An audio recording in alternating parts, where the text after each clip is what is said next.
Résumé de la première partie de saison de Formule 1 2013 sur F1 Actu. Donc on va essayer de revenir un petit peu sur les faits marquants, ce qui s'est passé d'important dans la première moitié de saison 2013 de Formule 1. Euh, Première moitié donc qui va jusqu'à la Hongrie, hein, le Grand Prix de hier. Euh, voilà, avant, là on a entamé la trêve estivale traditionnelle d'un mois entre la Hongrie et la Belgique. Alors on peut pas évoquer cette saison de Formule 1 sans parler des pneus euh, qui sont au débat depuis les essais hivernaux. On en parle. Donc les pneus qui ont une très très forte dégradation. Euh, donc on a vu ça toute l'année sans vraiment avoir de problèmes. Alors les premiers problèmes majeurs sont arrivés à Bahreïn et en Espagne avec des délaminations. Il me semble que c'était Massa à Bahreïn et Di Resta et Vergne à Barcelone. Donc c'est là que la première fois la sonnette d'alarme a été tirée. Ils avaient dit qu'ils changeraient les pneus pour le Canada, mais toutes les équipes n'ont pas été d'accord parce que certaines arrivaient à tirer un avantage de ces pneus. C'était le cas de Ferrari, c'était le cas de Lotus, c'était le cas de Force India. Euh, donc voilà, ces trois équipes qui ne voulaient pas. Et donc à Monaco, pas trop de problèmes, au Canada non plus. Mais le pire est arrivé en Grande-Bretagne. 4, même 5 délaminations de pneus au total du week-end. Perez, deux fois. Jean-Éric Vergne, Felipe Massa et Lewis Hamilton. 4 pendant la course, un pendant les essais. Franchement, voilà, il n'y avait rien d'autre à dire. Ils ont changé leur pneu arrière pour l'Allemagne et là on a une nouvelle structure complète pour depuis la Hongrie. Ce qui est une bonne chose parce qu'on ne voit plus aucun problème de délamination ou de pneus qui explosent. C'est ce qu'on veut voir en Formule 1. Une autre affaire marquante dans le début de saison, ce sont les tests entre Mercedes et Pirelli. Mercedes qui, après le Grand Prix de Barcelone, a effectué des tests jugés illégaux par le tribunal international de la FIA. Ils ont été interdits d'essais pour jeunes pilotes qui se sont tenus il y a 2 semaines à Silverstone. Euh, mais ça ne les a pas empêchés de bien gérer leurs pneus et de gagner la course hein, hier avec Lewis Hamilton. Euh, voilà, donc, voilà, beaucoup d'équipes pensent que si Mercedes arrive à être aussi compétitive désormais, c'est grâce à ces tests de pneus qu'ils ont effectués. Alors, bon, voilà, c'est dommage, parce que ça ternit un peu leur image, hein, mais bon, c'est comme ça. Qu'est-ce qu'on peut remarquer d'autre au niveau déjà des vainqueurs, des différents vainqueurs du début de saison? Eh bien, on en a 5 différents. Kimi Raikkonen, Fernando Alonso, Sébastien Vettel, Nico Rosberg et Lewis Hamilton. Donc, ils ont tous les 5 au moins gagné une course. Donc, première course, victoire de Kimi Raikkonen, grâce à une stratégie à 2 arrêts. Il économisait mieux ses pneus que tout le monde.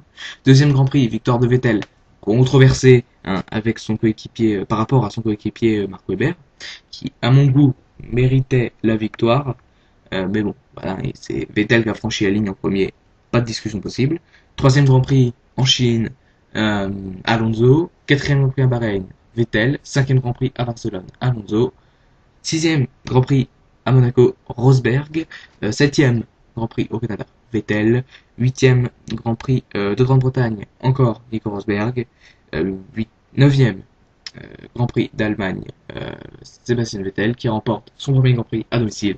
Et enfin la Hongrie, 10e Grand Prix de la saison hier, avec une victoire de Lewis Hamilton. Alors, voilà, donc 5 vainqueurs différents, c'est beaucoup peu par rapport à l'année dernière, où on en avait eu 7 différents sur les premiers Grands Prix.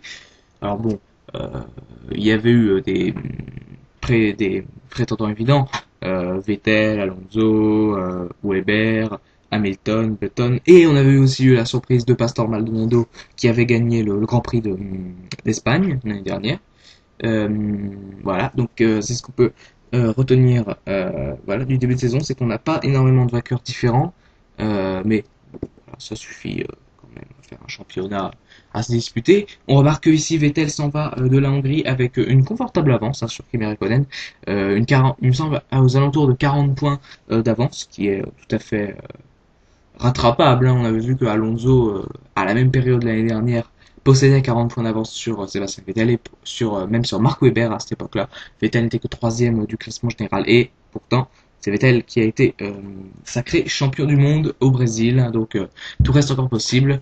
La bataille devrait normalement se jouer entre Sébastien Vettel, Fernando Alonso et Kimi Räikkönen. Ce sont les trois grands favoris. Ne pas oublier l'outsider Lewis Hamilton qui, s'il multiplie les performances comme celle d'hier, eh ben, il peut très bien devenir un prétendant au titre mondial. Mais bon, là, je m'avance un petit peu. Je ne voudrais pas non plus. Voilà. En attendant, ce qu'on remarque aussi, c'est que bon bah, il n'y a pas eu d'accident au premier virage. C'est vrai qu'on n'a pas vu ça cette année. D'habitude, ça arrive souvent en Formule 1, mais non, pas d'accident à déplorer, notamment bah, comme celui de Romain Grosjean l'année dernière en Grand Prix de Belgique, en Grand Prix de Monaco, tout ça. Mais bon, là, non, ça a été. Donc voilà, pour l'instant, donc une première partie de saison assez agréable à suivre, même si bon, dominé pour l'instant assez fortement par Sébastien Vettel. Mais voilà, tout peut encore se passer. Voilà, il se peut très bien que pendant la deuxième moitié de saison, certains se réveillent, certains s'endorment. Hein. Il se peut très bien que Vettel perde un peu de sa combativité, on ne sait jamais.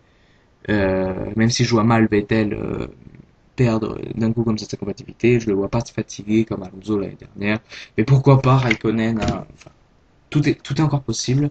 En attendant, voilà, c'était juste pour faire un petit résumé de l'ensemble. Alors, au niveau des forces en présence qu'on a, alors on a remarqué évidemment la plus grosse déception, McLaren, évidemment, qui conçoit une MP4 28 absolument décevante, rien d'autre à dire. C'est trop pour McLaren quand même de pointer qu'à la sixième place du championnat constructeur, derrière Force India.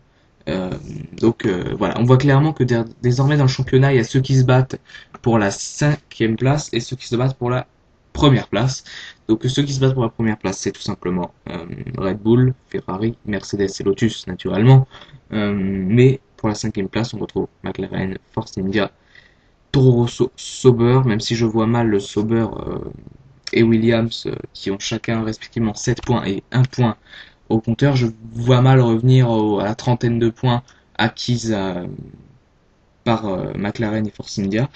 Toro Rosso dispose actuellement d'une vingtaine de points, donc ce qui n'est pas impossible à rattraper s'ils font une deuxième partie de saison convaincante. Puis bon, bah, toujours dans la bataille du fond de grille, hein. N'oublions pas Caterham et Marussia. Alors pour l'instant, c'est Marussia qui possède la dixième place si précieuse du championnat du monde des constructeurs. Pourquoi bah parce que ça se joue à la meilleure performance. Et pour l'instant, la meilleure performance d'une voiture de fond de grille, c'est Bianchi en Malaisie. 13e position pour le français à l'arrivée. Deuxième meilleure performance, Charles Pic, 14e. Donc naturellement, c'est Marussia qui dispose pour l'instant de la 10e place du championnat constructeur. Et même si bon, on voit depuis quelques Grands Prix, les Caterham dominent de la tête des épaules les Marussia, que ce soit en qualification, en course. Mais hier, c'était quand même assez impressionnant de voir les écarts qui se formaient dès les premiers tours entre les Caterham et les Marussia. Les Marussia avaient même un tour de retard sur les Caterham, donc les Marussia sont définitivement destinés à rester en fond de grille et resteront les deux derniers. Et je pense qu'ils ne peuvent pas viser les points, même si la situation est propice. Hein. Encore Caterham, pourquoi pas, dans une course par exemple sous la pluie très mouvementée, par exemple je pense au Brésil l'année dernière naturellement, à la Malaisie cette année où on avait eu beaucoup d'abandons, Grand Prix de Grande-Bretagne aussi cette année où on a vu pas mal d'abandons, et bien dans des situations comme ça peut-être que Caterham peut avec Charles Pic ou Guido van der Garde marquer le point de la 10e place, voire pourquoi pas la 9e s'il y a beaucoup d'abandons. Mais Marussia définitivement non, parce que ils seront toujours dans tous les cas derrière Caterham. Donc si maintenant il y a des points à marquer, dans certaines conditions, ce sera Caterham qui les marquera. En attendant, voilà, Caterham, s'ils veulent récupérer leur 10e place du championnat, ils doivent terminer désormais au moins à une 12e position à l'arrivée. Et s'ils arrivent à redépasser Marussia une seule fois, à mon avis, ce sera terminé. Ils auront leur 10e place du championnat constructeur. Voilà pour ce qui est des deux équipes du fond de grille. Et bien écoutez, une première partie de saison encourageante pour le spectacle, en espérant que la deuxième soit aussi intéressante. En attendant, je vous retrouve très bientôt pour d'autres vidéos. Je ferai d'autres sujets, par exemple le marché des transferts en 2014, qui n'est pas de son plein en ce moment, on parle même d'Alonso chez Red Bull, mais voilà, je ne vais pas trop en parler autrement. Donc voilà, je vais parler un petit peu de tout ça, mais ce sera pour d'autres vidéos.